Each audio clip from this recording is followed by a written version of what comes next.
9:30. My camera is beeping at me. It's January 11th. So we started on on a class last Wednesday talking about appetite suppressants and natural supplements that you can take for suppressing appetite. For those of you that are trying to weight control, so either maintain or lose weight, sometimes even gain weight. Those are almost harder to coach, people that are too thin that have trouble gaining weight. So there are ways to do that. Morning, Linda. And then Friday we talked about that viral thing, that virus thing, and you have to meet my cat, so that was fun. So today we're going to talk about food cravings. And food cravings actually mean something. Now, depending on who you read is dependent on what they think it means. So this is specifically for food cravings. So, and of course, sugar is addictive. I've told you that. Who knows how many times it's as addictive as heroin, actually more so, and maybe more dangerous. So what I've got here is a few little informational articles about what food cravings mean. One comes from a nutritional deficiency viewpoint, and the other comes from a gut microbiome viewpoint. So, so your body is really kind of amazing because it has to be balanced. I mean, when I teach human physiology, we're talking about homeostasis. When things are normal, you're in balance, like everything in life. So your human physiology is there to create a state of homeostasis. But if you have annoying food cravings, and who hasn't, you're not alone. So most people have food cravings for stuff that they really shouldn't be eating. I saw a picture of a McDonald's cheeseburger yesterday that somebody put up.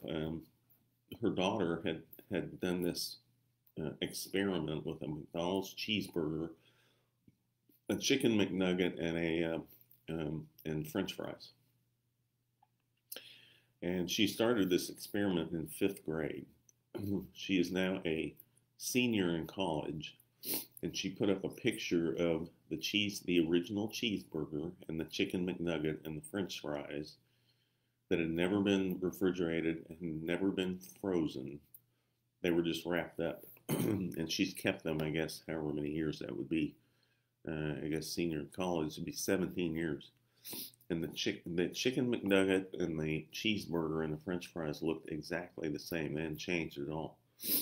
I've also read about a person that buried a cheeseburger, McDonald's cheeseburger, and I'm not picking on McDonald's, but people seem to do this with McDonald's cheeseburgers, and dug this cheeseburger up like 20 years later, and it still looked the same. So if you're craving that kind of thing,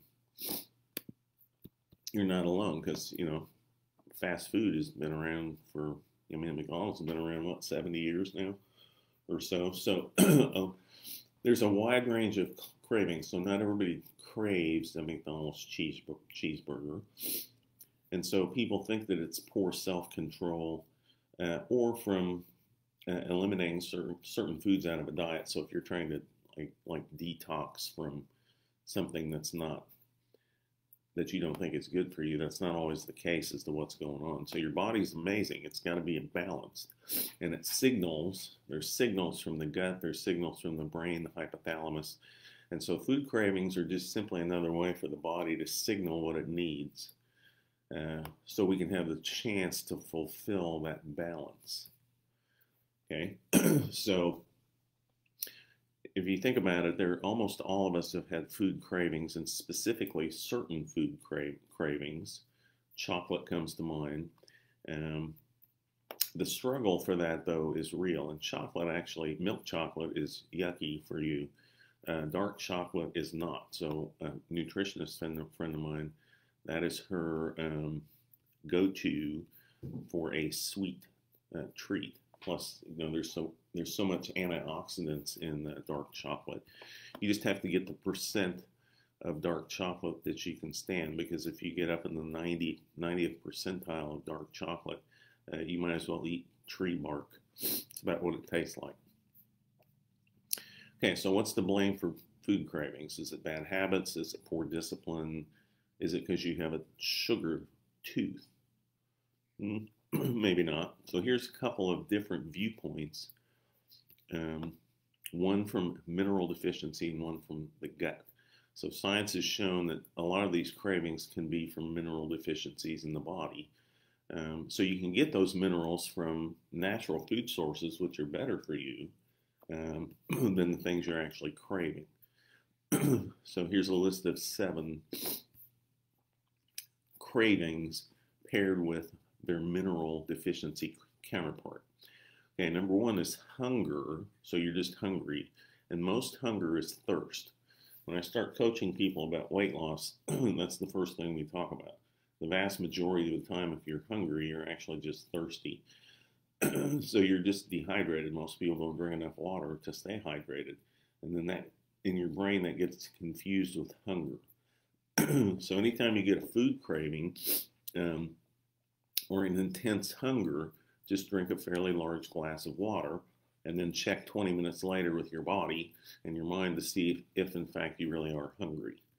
Number 2, caffeine, which is what I'm sitting here drinking, has to do with adrenal fatigue, which is a deficiency of iron, vitamin C, salt, sulfur, phosphorus, and the hormone DHEA as well.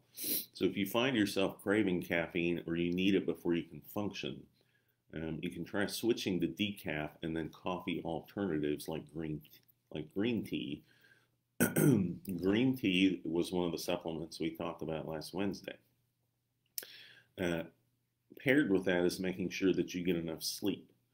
So you can work with a health coach. You can measure all those minerals. You can get your own labs and measure them and see where you're at. Number 3, chocolate is a magnesium thing. So magnesium it helps promote relaxation and helps aid in digestion of food. So a lot of people that have insomnia or don't feel like they're sleeping that well, there is a powder. My med's kicking in. There's a powder called Calm. It's calcium magnesium that you can mix in 3 or 4 ounces of water before bedtime. You have to mix it with something that's not metal, or it'll change the ions in the magnesium and calcium. So you can find really good sources of magnesium in, of course, vegetables, leafy greens, and seeds and nuts, fish, legumes, and molasses. You can get it in supplement form. The CalMag or Calm is a supplement as well. So I've used that for people that have, or I've recommended that for people that have trouble falling asleep and staying asleep, just that Calm before bedtime, which is the relaxation from the magnesium. Sugary foods, so carbs, simple carbs, usually is nutritionally felt to be a deficiency of chromium, carbon, phosphorus, sulfur, and tryptophan. So chromium is in some of my super skinny shots, actually both of them, to help regulate blood sugar levels. And then carbon is an elemental makeup of sugar. It's a carbohydrate, hydrated carbon. And then phosphorus is involved with ATP, adenosine triphosphate, to help produce energy. That's the energy source in your cells. So that's why you crave sugar when you're tired. You're lacking your energy source. Sulfur helps remove toxins, and then tryptophan is a regulator of serotonin, one of the feel-good hormones that some of the antidepressants work on, selective serotonin reuptake inhibitors. So I'll give you a list of foods for all these here in a minute. And so eating healthier fats, so natural fats and high fiber foods and probiotics help decrease hunger cravings, and they help you feel more satiated, and they keep your blood sugar regulated, and then keeps your gut thriving with good bacteria. And that's the next list we're going to talk about. Number 5, refined carbohydrates is a nitrogenous deficiency. So you find nitrogen in fresh fruits and vegetables, and you don't get enough nitrogen in processed foods. You can get a lot of this from apples. A lot of what we're talking about from apples. Then if you crave oily or fatty foods, you may have a calcium deficiency. So what you want to do is increase the intake of your calcium or take a supplemental calcium. Doctor friend of mine one doctor thinks that 1,200 milligrams for women as they get past age 40. Another doctor feels that 800 milligrams is like the top amount of calcium intake you should have as a supplement. You can get calcium from spinach, kale, which I wouldn't eat, broccoli, white beans, and of course dairy. And then salty foods usually means you're lacking chloride and zinc. So you add more fish, goat cheese, sea salt, nuts, and seeds into your diet to get a balance. Okay. So if you're craving chocolate, I'll just tell you what this nutritionist says you should eat instead. So milk chocolate's the issue. Dark chocolate, not so much. So if you're craving chocolate, you need magnesium, and you eat nuts, seeds, legumes, and fruit. Sugary foods and sweets. If you're lacking chromium, you eat broccoli, grapes, cheese, and chicken. Phosphorus, chicken, beef, fish, eggs, dairy, nuts, legumes, and grains. Carbon, fresh fruit. Sulfur, cranberries, horseradish, cauliflower, broccoli, and cabbage. Tryptophan from cheese, lamb, liver, raisins, sweet potatoes, and spinach. If you are craving bread and toast and pasta, you need more nitrogen. You get that from meat, fish, nuts, and beans. If you're craving oily and fatty foods, calcium from milk, cheese, yogurt, legumes, broccoli, and leafy vegetables that are green. For salty foods, you need chloride, which you can get from fish and goat's milk.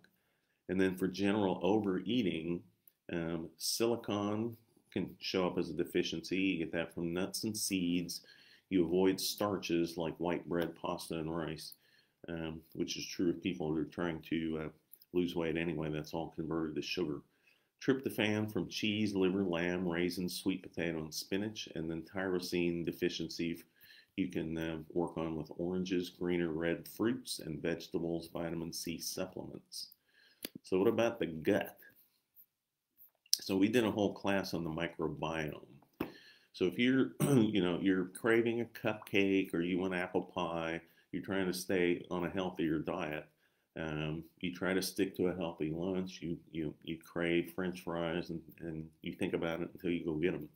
So the microbiome, the microbes that make up your intestinal health, need specific foods to thrive in the gastrointestinal tract. And so the health and the numbers of those bacteria are related to our health in ways that they continue to study. We don't fully understand what all that does, but the microbiome does play a critical role in your immune system. It helps produce certain vitamins. It impacts your mood. It informs our weight. It tells this has to do with leptin in your brain, and even plays a role in what you crave. So this nutritionist is really coming at this from a gut microbiome viewpoint as opposed to a mineral deficiency.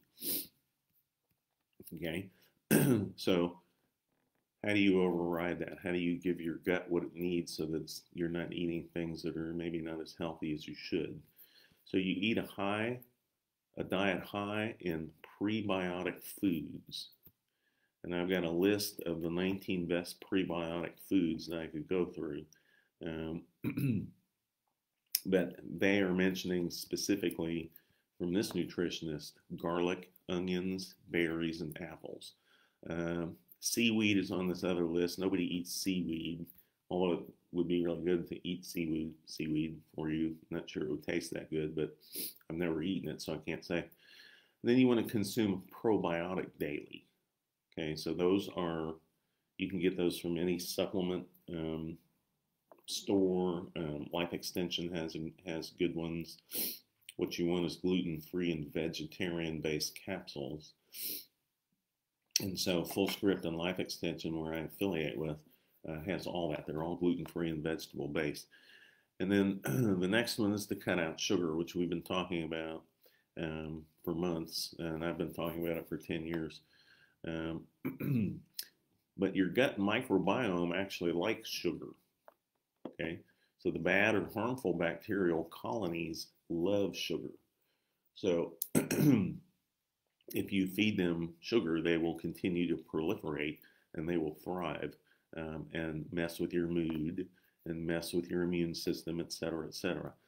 And then the fourth thing that this nutritionist talks about is sleep. And I wrote a whole article on sleep, and we did a whole 2 classes on sleep. So there's a link between your gut bacteria and sleep. Okay, so it seems to be a two-way street between sleeping and your gut. So the gut bacteria can influence our ability to rest, while rest impacts the health of the gut bacteria.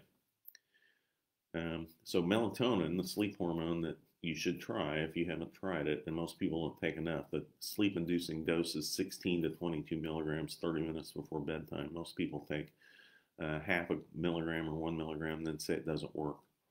But melatonin has been shown to play a key role in maintaining gut health as well. Okay, so these prebiotic foods that this nutritionist is talking about, there's a list of 19 I'm looking at. So chicory root, that's going to be difficult. Dandelion greens, Jerusalem artichoke, garlic is mentioned, and I think garlic is so important. I always say that everything gets better with garlic except cake, and that's maybe debatable, cake or pie. Okay, and then onions. So onions have an antibacterial effect, actually. Most of this has to do with inulin that's in garlic. Leeks is another one. Garlic and onions, asparagus. If you do it right, it's wonderful. If you get the gushy canned stuff, you'd hate it. That's why I hated it as a child. I never had it prepared like fresh. It was always out of a can. Bananas, okay, even green bananas they're high in resistant starch, so there's a prebiotic effect. So if you eat a banana just on the verge of coming off their greenness, that's actually a better way to do it. So it increases the healthy gut bacteria and reduces bloating. So just bananas. Barley is another one. Oats. They used to, you can't say this per se, but oatmeal there's a lot of doctors that have recommended oatmeal to help with cholesterol levels. And cholesterol levels, I've taught you about those a bunch of times. So I asked one of these guys that said that. I said, can you prove it? And he said, no. And of course, the company can't say that oatmeal will help your cholesterol levels, but appears to be able to do that. And it does that by increasing healthy gut bacteria, lowering LDL, and you get better sugar control just from oats. Apples, almost maybe just like eggs, one of the more perfect foods. Cocoa, so dark chocolate, cocoa, okay. Burdock root, flax seeds. This one's easy. Anytime you eat anything, you can put flax seeds on it. And that it is a prebiotic. So flax seeds, you can sprinkle them on anything you're eating. They're not going to change the taste. I put them on salads a lot. And if I think about it, I just take some flax seeds and sprinkle them on what I'm eating. The other thing is you can take flaxseed oil. If you're worried about butter, which I kind of don't, but if you're worried about butter, flaxseed oil is a pretty good substitute for butter, and certainly you shouldn't be eating margarine. And then Jamaica wheat bran, seaweed was the last one. I know, like I said, I'm not sure anybody eats seaweed. Maybe. Okay, so how do you stop craving unhealthy foods? The easiest one is to drink water. Every time you think you're hungry, just drink a glass of water and wait. If you're hungry, you'll know it. That won't satisfy the hunger pangs. Number 2, eat more protein. So that may reduce appetite and it keeps you from overeating. Okay, when you eat carbohydrates and sugar, you create a desire for more carbohydrates and sugar. You're never completely satisfied. You're getting that little burst of energy from the carbohydrates, but if you don't use it all, it gets stored as fat. Okay? So protein reduces cravings, helps you feel full and satisfied for a longer period of time. A couple of studies they talk about on there, but they say protein may reduce cravings by 60% and reduces the desire for snacks at night by half. Okay, and number 3, distance yourself from the craving. So you can take a walk, you can take a shower, you can shift your mind to something else. We're basically talking about mindfulness, which is on this list as well. Chewing gum, of course, not with sugar in it, can help reduce appetite and cravings as well. Number 4, plan your meals. Okay, so figure out what you're going to eat. Plan that. Sometimes you can make them all on Sunday. I know people that do that, then they either freeze it or have something that'll stay in the refrigerator for 4 days and still be fresh. It's more fresh than other things. Number 5, avoid getting extremely hungry. Okay, so people that are doing intermittent fasting, they do tend to get that way. They get extremely hungry. So if they're eating 1 meal a day at 6 p.m., during the day they're drinking water or bone broth to get rid of hunger. And when they first start intermittent fasting, people do get fairly hungry, but you get past that because you feel so much better and you have more energy if you're eating 1 meal a day. That way your gut isn't constantly working on digesting food. So just taking a break from eating, intermittent fasting, it's kind of a hotbed of topics right now. I get Women's Health magazine that's in there. They have a whole page about, well, is it good for you? Is it not good for you? Most of the doctors on that page were saying that intermittent fasting, you will lose weight, but then you'll gain it back. Well, that's true of anything. If you're going to do intermittent fasting, it becomes a way of eating and a way of life. So most of the people that maintain their weight loss are still intermittent fasting all the time. They eat 1 meal a day, or they might eat 1 meal every other day, and just fast a day, eat the next day, fast a day. Okay, then you got to fight stress. So cortisol raises with stress, and so people that are stressed out they eat. Last week, my nutritionist colleague did a 7-minute video. I put it up for you. On emotional eating. And I talked about the fact that Overeaters Anonymous has really good information and literature, and they have good meetings. I'm not a big 12-step meeting fan, but the Overeaters Anonymous meetings are actually pretty good. I've been to quite a few of those over the years.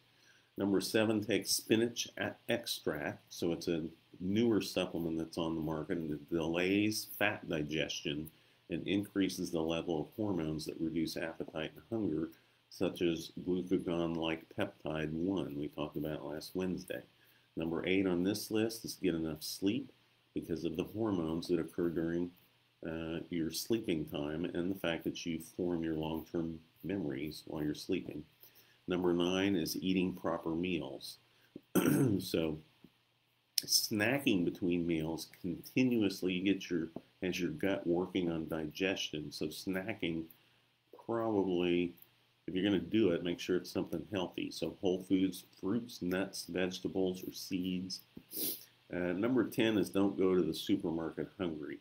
I know for a fact that that's a bad idea because you wind up buying a bunch of stuff that's not on your list. So you're emotionally shopping because you're hungry. So this nutritionist says never, ever go to the supermarket hungry. And then number 11 is practice mindful eating. If you want to know how to do that, there's a coach named Dr. Lynn Rossi, Rossy in Columbia, Missouri. She does yoga and she does mindful eating for weight loss. Practicing mindful eating. That's basically what she does for a living. And it's lynnrossi.com. You can find her, and she'll work with you over the internet. You don't have to be in central Missouri. She kind of deals with people from all over the country and all over the world. So mindfulness, as far as eating, you probably haven't really thought about, but that goes hand in hand with how to handle that stress stuff. Okay, you all, it is 24 minutes in. That's kind of what I wanted to tell you about this morning, since we brought up appetite suppression last Wednesday. So we're back in another work week. School's in session. The college is not in session for another 2 weeks. I got 2 more weeks before I have to go on campus and teach. So I'll come up with something for Wednesday morning, and I will see you then. See you. Have a great day. Bye.